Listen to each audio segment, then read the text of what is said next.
చెన్నైలోని అపోలో ఆసుపత్రిలో చికిత్స పొందిన సూపర్ స్టార్ రజనీకాంత్ను వైద్యులు డిశ్చార్జ్ చేశారు. 4 రోజుల క్రిందట అస్వస్థకు గురైన రజనీకాంత్ చికిత్స కోసం ఆసుపత్రిలో చేరారు. ఆయన ఆరోగ్యం కుదుటపడటంతో డిశ్చార్జ్ అయ్యారు.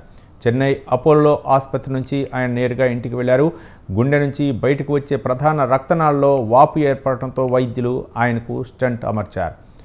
ట్రాన్స్థేటర్ పద్ధతి ద్వారా తలైవాకు స్టెంట్ వేసినట్లు అపోలో ఆసుపత్రి వర్గాలు తెలిపాయి. సెప్టెంబర్ 30న ఛాతీలో నొప్పితో తీవ్ర అస్వస్థకు గురైన రజనీని కుటుంబ సభ్యులు హుటాహుటిన చెన్నైలోని అపోలో ఆసుపత్రికి తరలించారు. ఆయనకు వైద్య పరీక్షలు నిర్వహించిన వైద్యుల బృందం గుండె నుంచి బయటకు వచ్చే రక్తనాళంలో వాపు ఉన్నట్లు గుర్తించారు. అనంతరం స్టెంట్ అమర్చడంతో 2 రోజుల అబ్జర్వేషన్లో ఉంచారు. ఆరోగ్యం నిలకడగా ఉండటంతో ఇంటికి పంపారు.